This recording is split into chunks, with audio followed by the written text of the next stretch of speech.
श्रीगुरुभ्यो नमः। हरिः ॐ।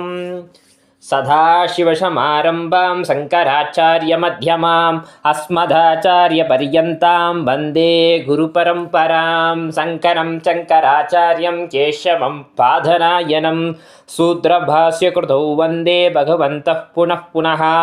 ऐङ्कारक्रीङ्कारकस्य युक्ता श्रीङ्कारगूढार्थमहाविभूत्या ओङ्कारमर्मप्रतिपादिनेभ्यां नमो नमः श्रीगुरुपादुकाभ्याम्। ககாராதி ஓரைந்தும் காணிய பொன்மையும் ககாராதி ஓராரும் அர்த்தமே போலும் சகாராதி ஓர் நான்கும் தான் சுத்த வெண்மை சகாராதி மூவித்யை காமிய முத்தியை. ஸ்ரீமாத்ரே நமோ நமஹ. எல்லாருக்கும் நமஸ்காரம். போன வாரம் நம்ம சௌந்தரிய லஹரியிலிருந்து ஃபஸ்ட்டு ஸ்லோகமும் ரெண்டாவது ஸ்லோகமும் பார்த்தோம். ஃபஸ்ட்டு ஸ்லோகத்தில் அம்பாலை சேவிக்க நம்ம எவ்வளோ புண்ணியம் பண்ணியிருக்கோம்னு சொல்லி சங்கரர் சொல்ல கேட்டோம். அடுத்தது அம்பாலோட பாத கமலங்கள் பற்ற அந்த தூஷியிலோட எவ்வளோ புண்ணியங்கள் இருக்குது, அந்த தூஷிக்கூட அவ்வளோ புண்ணியம் இருக்குது, அவ்வளோ விசேஷம் இருக்குதுன்னு சொல்லி ரெண்டாவது ஸ்லோகத்தில் பார்த்தோம். மூணாவது ஸ்லோகத்தில் சங்கரர் என்ன சொல்கிறான்னு ஃபஸ்ட்டு ஸ்லோகத்தை பார்ப்போம். அபித்யானாம் மந்தஸ்திமிரமிகிரத்வீபநகரீம் ஜடானாம் சைத்தன்யஸ்தபகமகரந்தஸ்ருதிஜரீம் தரித்ராணாம் சிந்தாமணிகுணனிகா ஜன்மஜலதௌ நிமக்னானாம் தம்ஸ்ட்ராமுரரிபூம் வராகஸ்ய பவதி. அதாவது சங்கரர் மூணாவது ஸ்லோகத்தில் அம்பாள் எப்படிப்பட்டவள், அதாவது மனுஷாளுக்கு, அதாவது மனிதராக பிறந்த நம்பவாளுக்கு அம்பாளோட எவ்வளோ பிரீத்தியாக இருக்கிறாள், மனுஷாளுக்கு எவ்வளோ அழகாக இறங்கி அவன் நம்மளுக்கு அருள் செய்கிறாள், முக்தி அளிக்கிறாள் அப்படின்னு சொல்லி அங்கே சங்கரர் 4 விதமாக மனுஷாவை பிரிக்கிறாள். என்னது 4 டைப் ஆஃப் உமன்னே 4 விதமாக பிரித்து அந்த 4 பேருக்கு அம்பாள் எந்த வழியில் மோட்சத்தை தருகிறாள், எப்படி மோட்சப்பிரதாயினியே நமகான்னு சொல்லி லலிதா சகஸ்ரநாமத்தில் சொல்கிற மாதிரியே எப்படி மோட்சத்தை தரா, எப்படி அவளுக்கு உதவுறா, எந்த நிலையில் இருக்கிறா அப்படின்னு சொல்லி ரொம்ப அழகாக சொல்கிறார். ஃபஸ்ட்டு என்ன சொல்கிறான்னா அவித்யானாம் மந்தஸ்திமிர. அதாவது நம்ம ஃபஸ்ட்டு புரிஞ்சிக்க வேண்டிய விஷயங்கள் இருக்குது. படித்தவாலேயே படிக்காதவாலும் இருக்கிறா. அப்போ நாலேஜ் எல்லாத்துக்கும் தான் இருக்கும். ஒரு அறிவை சேகரித்து வைக்கிறது நாலேஜ். நிறையா நாலேஜை சொல்லுவா பாரு, நான் எல்லாமே ஃபிங்கர் டிப்ஸில் இருக்கிறேன், கையில் இருக்குது எல்லாமே, என்ன கேட்டாலும் நான் சொல்லுவேன்.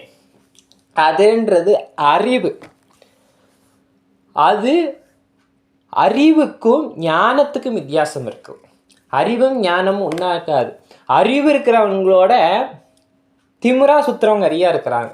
எவனா நிறையா படிச்சுட்டோன்னாவே தலகரம் இருக்கும், திமிரு இருக்கும். படிச்சோட திமிரோட சுற்றுறவங்க நிறைய பேர் இருப்பாங்க. அதாவது இதில் என்ன சொல்கிறாருன்னா, அறிவான மனுஷா இருக்கிறா, ஆனால் அவள் எப்படி இருக்கிறாள்னா அதாவது உண்மை அது அதான் அந்த காலத்தில் வித்யா 2 வித்யாவை பிரிப்பா.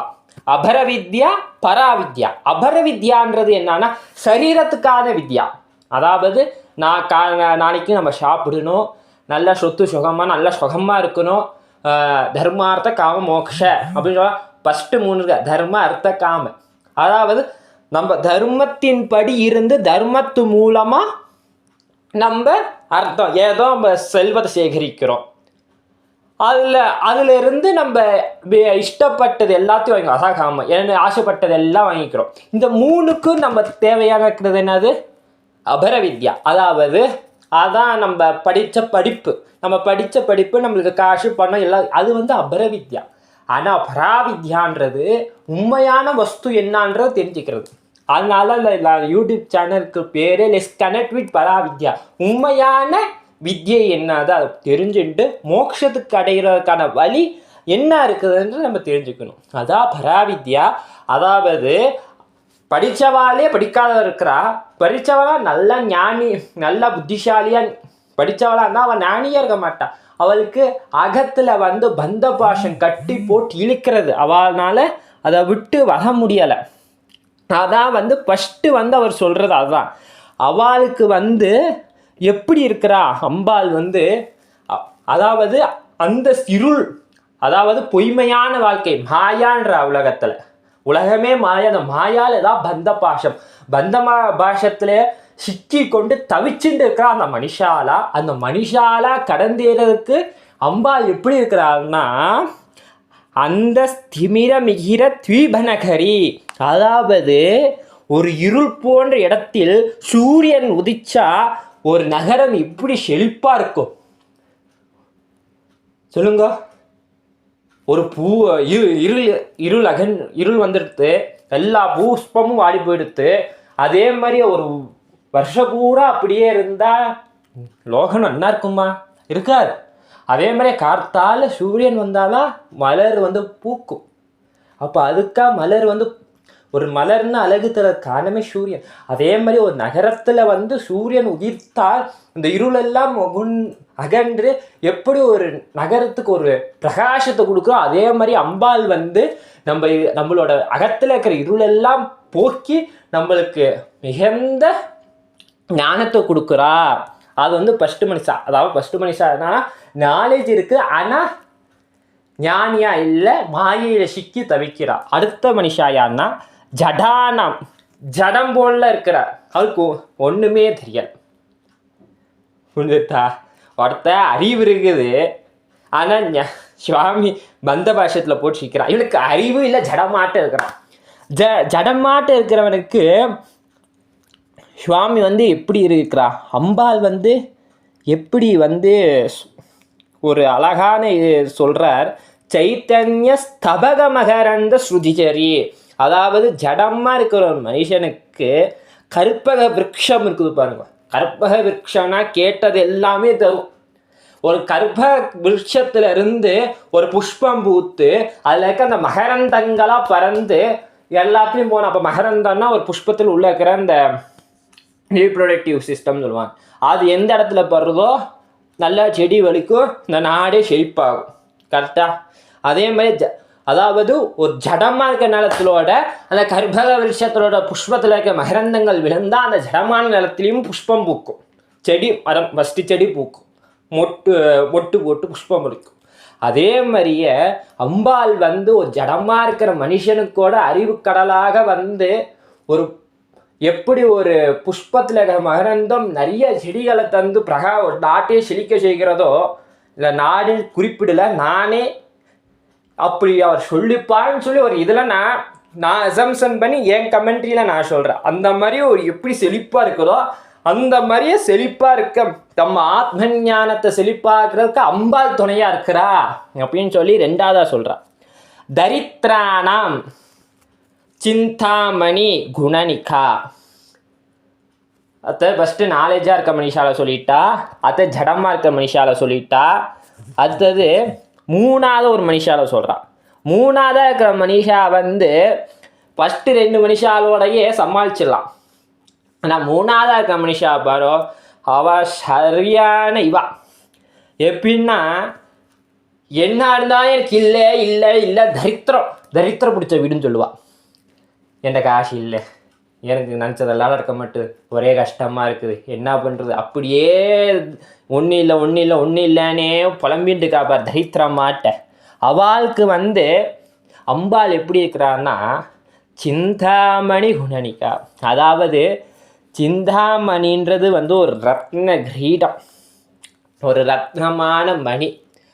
அந்த விலைமதிக்க முடியாத ரத்னம், அதுதான் அம்பாள் சிந்தாமணி அம்பாள் தலையில் போட்டு நிற்கிற கிரீடம் வந்து சிந்தாமணின்ற மகா வைரூடியம். அந்த வைரூடியத்தை போட்டுட்டு இருக்கிறா, அந்த கிரீடத்தை அணிஞ்சுட்டு இருக்கிறா. அந்த கிரீடத்தில் வந்து மிக செல்வம் மதிக்க முடியாதவள்.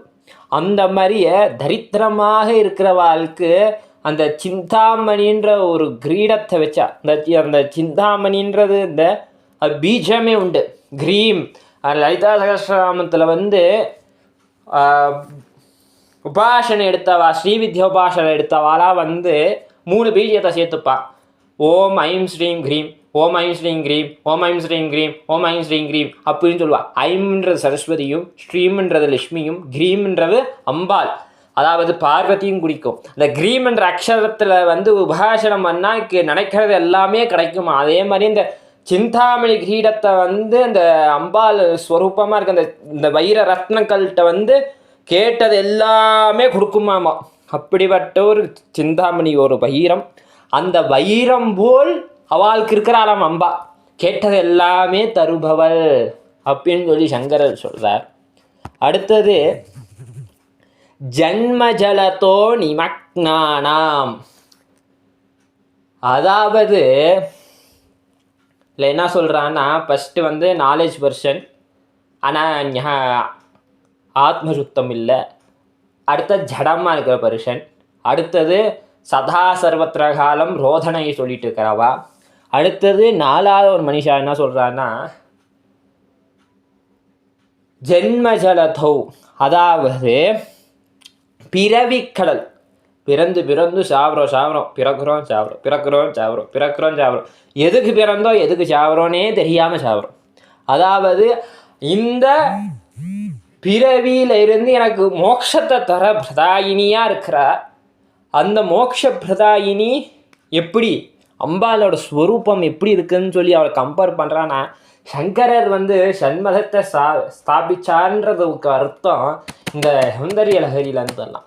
அவர் வந்து எல்லாமே பிரம்மம், நீ வந்து விஷ்ணுவானனே, நீ சிவனானனே, நீ முருகனானனி, இல்லைனா கணபதியானனி, இல்லைனா அம்பாலானனி, எல்லாமே ஒரே பரம்பொருள் அத்வைத்தியம் அப்படின்னு சொன்னார் சங்கரன். இல்லை பார்த்தீங்கன்னா அவர் அழகா எல்லாத்துலேயுமே எல்லா தேவதையும் சொல்லுவார். அவர் வந்து இதுதான் இந்த தெய்வம்னு பார்க்க மாட்டார். 2வது அவருக்கு வந்து விஷ்ணு மேலே அவ்வளோ பிரீத்தி. எல்லாத்துலேயுமே ஒரு விஷ்ணுவை பற்றி ஏதோ 1-2 வார்த்தையை சொல்லிடுவார். அதே மாதிரி சொல்கிற தம்ஸ்ட்ரா முரரிபு வராகஸ்ய பவதி. முரரிபு வராகஸ்ய, முரரிபுன்னா முரன் என்ற அசுரனை வந்து சுவாமி சம்ஹாரம் பண்ணனால விஷ்ணு பெருமாளுக்கு வந்து முரரிபு, முராரின்னு சொல்லுவாள். முராரின்னு என்னது, முரன் என்ற அரசனம் கொண்டனால அவனுக்கு முராரின்னு பேர் வந்துச்சு. அதாங்க சங்கரர் குறிப்பிட முரரிபு வராகஸ்ய பவதி. அதாவது என்னன்னா அந்த காலத்தில் உலகத்தை வந்து பார்க்கடலுக்குள்ளே போயிடுத்து, பூமாதேவி பார்க்கடலுக்குள்ளே போயிட்டா. அப்புறம் பெருமாள் என்ன பண்ணார், வராக ரூபம் எடுத்து பூமாதேவி எடுத்துட்டு வெளில வந்தா அப்படின்னு சொல்லி சொல்கிறாள். அதான் தம்ஸ்டானா இந்த கோரை பற்கள், இந்த வராகத்துக்கு அந்த பன்றிக்கு பார்த்து இந்த சைடில் வந்து நீட்டமாக இருக்கும் பாருங்க, அதுலேருந்து தான் அம்பாள் எடுத்துகிட்டு வந்தா பூமாதேவியை, உலகத்தையும் பூமாதேவி. அப்போ எடுத்துகிட்டு வரும்போது எப்படி வந்து பெருமாள் வந்து வராகமூர்த்தியாக இந்த கடலுக்குள்ளே பூந்து அந்த உலகத்தை எடுத்தாலோ அந்த மாதிரி அம்பாள் நம்ம பிறவி கடலிருந்து நம்மளை மீட்டெடுத்து வந்து நம்மளுக்கு மோட்சத்தை கொடுப்பா, மோட்ச பிரதாயினியாக இருக்கிறான்னு சொல்லி எவ்வளோ அழகாக சொல்லிக்கிறா சங்கர். அடுத்த வியாழக்கிழமையில் 4வது ஸ்லோகத்தை பார்ப்போம். நன்றி, நமஸ்காரம், ஸ்ரீ மாத்ரே நமஹ. எல்லாருக்கும்